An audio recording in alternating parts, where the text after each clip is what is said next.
กราบทักทายสบายดีเลยสวัสดีเด้อ FC ฮักแพงกันเบิดเจ้าขุยทุกคนเนาะบ่ว่าจะเป็นภายในหรือว่าต่างประเทศกายยินดีต้อนรับเข้าสู่ซองสาวเหมยบรรปลายอีกแล้วเนาะพอกับสาวเหมยมื้อนี้ก็ได้เดินทางมาหาทางผู้สาวโสดหน้าใหม่เนาะกระทางสาวเหมยเองก็ได้มาถึงที่ดูว่าถึงเฮือนถึงซานไปแล้วเนาะจังใดกระทางสาวเหมยเองก็สิขออนุญาตเข้าไปทักทายหรือว่าทำความรู้จักผู้สาวโสดไปก่อนเด้อเนาะตอนนี้ก็อากาศหนาวพ่อแม่พี่น้องเลยเนาะ จังได้เสมอนี้กาสีบ่เว้าหลายอย่าห่างเนาะก็สิได้ขอตัวเข้าไปหาทางผู้สาวโสดไปก่อนเด้อเนาะโดยโอเคเนาะทุกคนเนาะเปิดภาพมาในมื้อนี้ก็อยู่กับทางผู้สาวโสดเพิ่นเนาะเสมอโดยสบายดีเด้อสบายดีทางผู้สาวโสดเนาะก่อนอื่นก็อยากให้ทางน้องแนะนำชื่อน้องละ สื่อพรชื่อน้องพรโดยอายุ24 ปีอายุ24ปีโดย24ปีเคยมีครอบครัวบ่น้องละ แม่เคยมีครอบครัวมีลูกนำกันบ่มีลูกนำกันจักคน 2 คน2 คนเนาะโดยเลิกลากันโดนแล้วปีที่อันนี้ปีที่ 2โดย2โอ้แม่เลี้ยงเดี่ยวโดยเลี้ยงลูกมา2 คนเนาะคือลูกแต่ละคนนี่ได้อายุได้จักปีแล้ว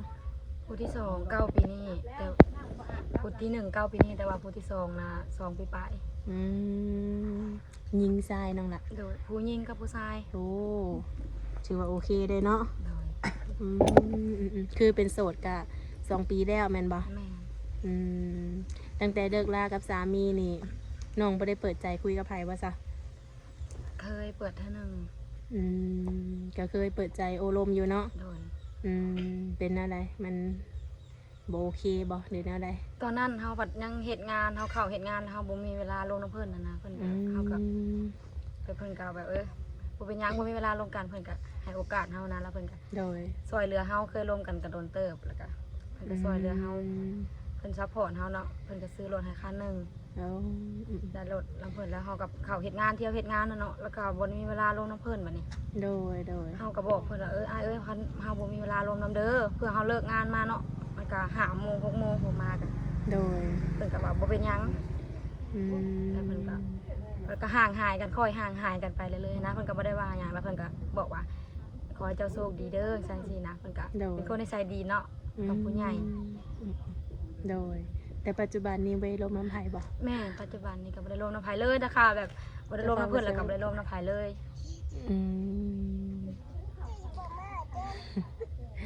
โดยก็ถือว่าโสด 100% เนาะแม่คือมื้อนี้ก็ออกมาเปิดใจอีกรอบนึงเนาะน้องละโดย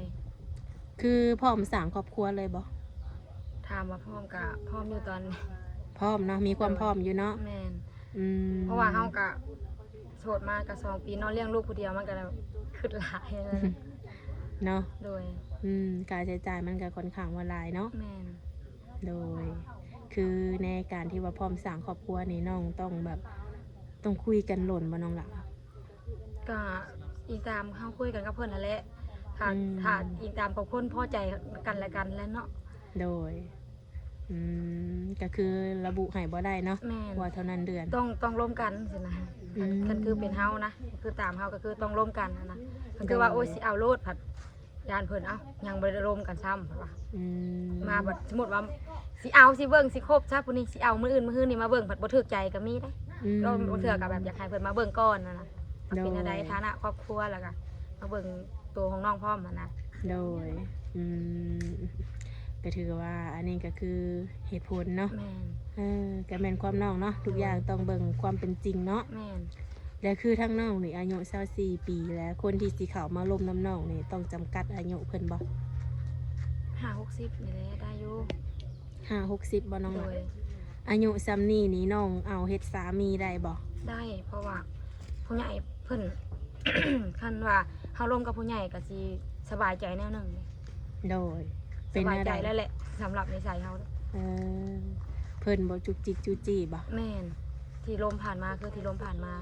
ที่ลมแบบตอนเปิดใจนะโดยก็คือมักรุ่นใหญ่เนาะโดย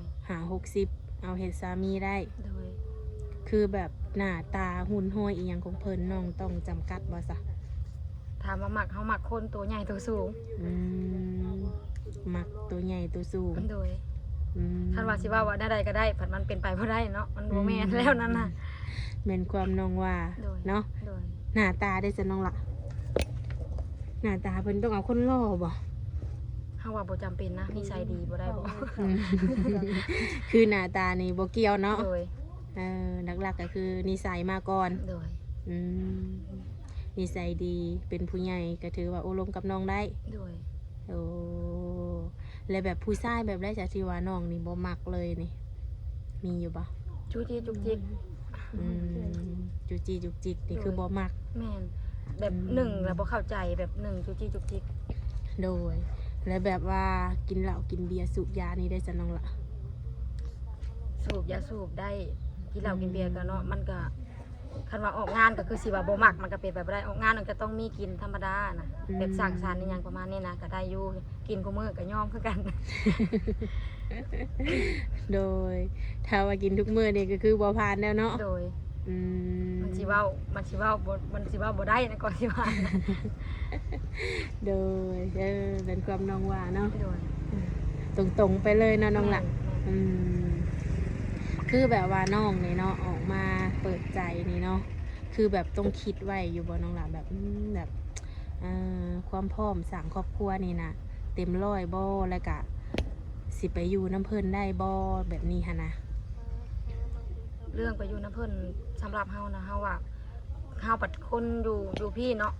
เฮาปัดเคยแบบสมมุติว่าคือค้าขายบ่คือไปเฮ็ดไปหาบ่เฮาปัดถนัดอยู่บ้านเฮาหั่นนะ ถ้าคือไปพุ่นก็คือมีแต่เหตุงานบ่เคยได้ลูกได้ผัวอยู่พุ่นน่ะบ่มั่นใจ อันนี้ให้คำตอบบ่ได้ ต้องได้ลมต้องได้แบบได้เว้ากันกับเพิ่นก่อนหั่นนะคันเป็นไปได้กันคันว่าได้เป็นลูกเป็นผัวก็คือต้องเว้ากับลูกกับผัวก่อนหั่นนะเพิ่นต้องให้ความแบบมั่นคงกับเฮาก่อนหั่นนะเพิ่นก่อน ถ้ามีความมั่นคงนี่ก็ถือว่าไปได้แม่นบ่ แม่นเฮาก็ไปมาได้สมมุติว่ามาก็คือแบบคือมั่นคงก็คือแบบเพิ่นสร้างรักปักฐานให้เฮาทั้งพี่แล้วก็ไปพุ่นก็มีบ่งอยู่มาพี่ก็มีบ่งอยู่ข่อยปัดมักแบบนี้ มันความน้อง ถ้าส ว่าม มุติ เนาะ ว่าได้เห็นลูกเป็นผัวไปได้เรื่องไปมันไปได้ โดยแล้วปัจจุบันนี้น้องได้เฮ็ดเวียกเฮ็ดงานจังซั่น ค่อยตะเก้าค่อยเฮ็ดเวียกอยู่โรงงานน้ำตาลเดี๋ยวนี้ค่อยออกแล้วค่อยแล่นบัสค่อยสิไปเฮ็ดงานอยู่ไทยเด้ โอ้สิไปไทย โดย โอ้แลนบัตรอีหยังเรียบร้อยแล้ว แม่นแต่ว่าถาดบัตรออก อีกโลนบ่บัตรออกนี่ คันว่าบัตร 3,000 นี่มันจะ2เดือนประมาณ2เดือนเพิ่น สิไป ค่อย ไท แล่น ย เดือนโดยค่อยแล่นเดือน โอ้ย นี้ สิไปไทยแล้วบัตรนี้คิดว่าไปเฮ็ดงานหยังนี่ งานคันว่าแบบงานบ้านก็ได้แบบสินะงานร้านอาหารก็ได้สินะค่อยบ่ได้ตีงานก่อนแต่ว่าแบบมีงานเขาก็เฮ็ดได้ โอ้โดย คือว่าง่ายๆตอนนี้ยังบ่ทันมีงานแม่นบ่ แม่นแล้วก็บัตรยังบ่ออกงานยังทำไม่ได้ ถ้าไปนี่ไปกับหมู่บ่หรือไปคนเดียวเลยนี่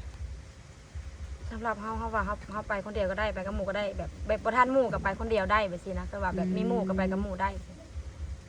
โดยไปหาเงินนี่ไงมีแนวอยากได้บ่นี่ พ่ออยากได้ดิน อยากได้ดิน โดย มาสร้างเฮือนนี้ แม่นได้ดินมาสร้างเฮือนอยากแบบอนาคตอะไรอยากอยู่กับลูกอยากแยกออกจากครอบครัวแบบพ่อแม่เพิ่นแม่เพิ่นก็แบบว่า มีไปแล้วนะเฮาก็อยากมีเป็นของเฮาอะนะอันนี้เขาเอิ้นแบบเมืองลาวเขาเอิ้นมูลน่ะเป็นมูลเฮือนมังไว้สินะแล้วเฮาก็อยากมีเป็นของตัวเอง อยากมีเฮือนเป็นของตัวเอง โดย โอ้แต่ว่าถามว่าน้องมีสามีก็คือออกเฮือนออกซ่านได้ โด เนาะ ย ว่าจะถือว่าความฝันยิ่งใหญ่แฮง แม่น แบบนี้ต้องหาคนมาหาซอยน้องละจังสิได้ไว บ่ หาคนเดียวมันนานได้เด้นี่ นั่นก็สิว่าอยู่เพราะว่าลูกก็ยังน้อยเนาะ เอาถ้าน้องไปไทยได้จะไปสิเอาลูกให้นี่ เฮาก็ไว้นำแม่ไปเลย ให้ทั้งแม่เบิ่งให้ โดยคันบ่หาตอนนี้จะสิหาตอนใด24แล้วก็25อีก26อีกไปเรื่อย เนาะ ๆโดย แม่นความน้องว่า อยู่เมืองลาวเฮาบ่ได้เฒ่าแต่อายุได้หน้าก็เฒ่าตัว ห่างกายกันแล้วไล่ล่าเด้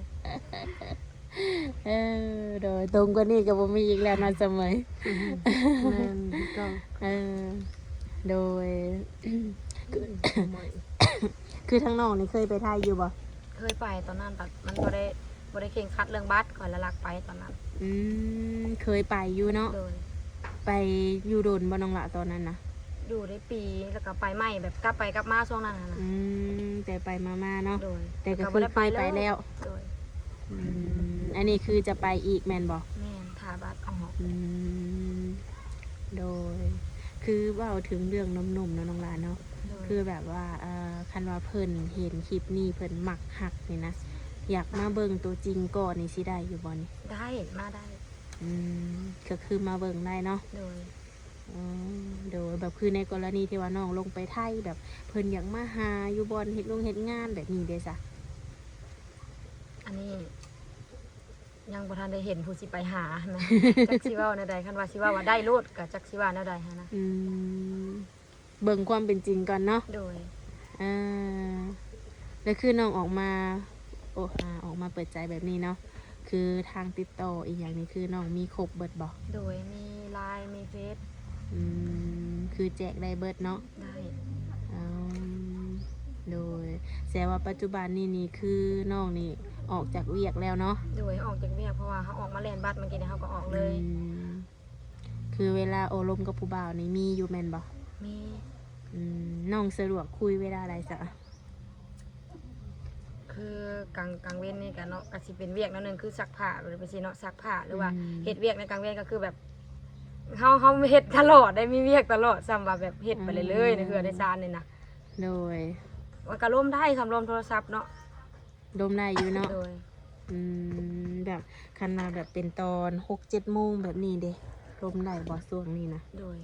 ก็ได้อยู่เนาะ โดย คือเปิดใจนี่บ่มีบ่ผู้บ่าวแถวลาวแบบสุกเสืองไว้ทางหลังนี่บ่มีบ่ บ่ได้ข่อยบ่มีไผคันข่อยมีข่อยสิบ่เปิดใจเพราะว่าคนเฮามันต้องอันนี้เนาะมีผู้บ่าวมันก็ต้องมีหึงมีหวงมีห้ายแม่นบ่มันก็สิบ่สะดวกข่อยน่ะบ่มีไผ 100% โดยคือโสดสนิทเลยเนาะ โดย คือน้องก็เป็นผู้เจ้าผู้งามน้องเนาะเวลาแบบไปหันไปหนีได้ซะบ่มีแน่บ่ผู้บ่าวเขามาจีบเขามาแซวนี่ มี เป็นแนวใด เฮาผัดบ่มักเด็กน้อยนะแบบรุ่นเดียวกันบ่หรือว่าแบบ25 26 27ไปซี่นะเฮาบ่มักมันเขาเจ้าอายุน้อยเฮาบ่มัก อืม คันเคยมีแต่ลมก็มีแต่ลมแบบผู้เฒ่าบ่ซี่นะ โดย25-26นี่คือบ่มักแม่นบ่ โดย30ขึ้นไปซี่นะเคยลมอยู่แต่ว่าบ่ได้ถึงว่ามักหรือว่าแบบนั้น โดยจังพ่อจังว่าอย่าง เพ ไร ราะว่า ค เฮาน ผัด มีอายุ โดยเพราะว่าเฮาบัดคิดแต่เรื่องหาเงินหาหยังเนาะคือเปรียบเทียบแบบอยากไปเฮ็ดเฮ็ดงานจะเฮาบ่อยากมีแบบผู้มาดึงมาจ้องเลยอยากมีภาระไปจังประมาณนี้นะ เออโดยโอ้แต่ก็มีอยู่เนาะผู้เขามาอยากจีบอยากโอลมนี่เนาะ มันสิว่าบ่มีมันก็บ่แม่นหั่นนะ เนาะ โดย คือน้องไปเฮ็ดงานอยู่หันนะจักเดือนจ้ะ เฮ็ดงานอยู่หั่นตั้งแต่วิทย์ฝนตกเนาะตั้งแต่ตอนเกี่ยวข้าวพุ่นแหละ เดือน มาจนฮอดเดือนหนึ่งนี่แล้วก็ออกเลยแล้วก็แล่นบัตรเลย เป็นได้ เงิน ให้ จุบบัตรเฮาก็แล่นบัตรเลยหั่นนะ เนาะ เฮาคั่วโอกาสนี้ไว้แบบ มันผัดหลายอย่างเนาะซื้อใช้จ่ายอยู่เฮือนอยู่ซานกับ โดยอันเพิ่นให้เงินเดือนเท่าใดน้องล่ะ เงินเดือน3 ล้านปลาย 3 ล้าน มื้อ ป อ ลา อก ย เท่านั้น โอ้เงินออกเป็นวีคเนาะ โดย คือแบบใส่ใจายในเฮือนในซ่านนี่เดือนหนึ่งนี่เท่าใดน้องล่ะ สำหรับข้าวก็เดือนหนึง2 สอบแล้ว โอ้ต้องหาเงินซื้อข้าวอีกแม่นบ่ แม่น โอ้ข้าวนี่เดือนหนึ่ง2 สอบ โดย สอบละเท่าใดน้องล่ะ สอบละ600,000ตอนนี้เพราะว่ามันลดราคาแล้วเลยทั้งยามผลมันสิแพงบ่เป็น โดยคือสอบละ600,000เนาะโอ้เฉพาะแต่ข้าวนี่ก็ล้านปลายแล้วเนาะ โดย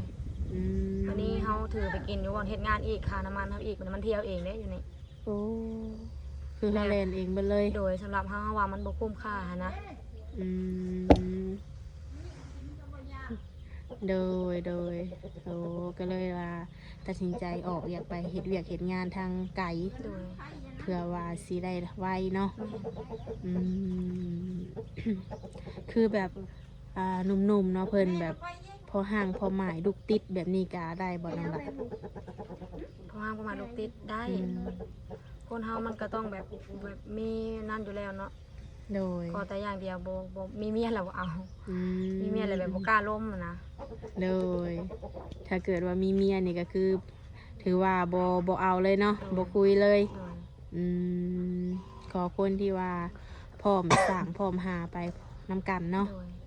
อืมมื้อนี้ก็ถือว่ามาเปิดใจฮอดเฮือนฮอดซานเลยเนาะมื้อนี้เนาะ โดย มาโอบมาลมกันได้ทำข้อมูลอีหยังก็ถือว่าเติบหนึ่งเนาะน้องหลานเนาะ โดย อ่าคือน้องนี่ความสูงน้องเท่าใดน้องหล่ะ 145 145น้ำหนักเลยเท่าใด น้ำหนักกว่านะ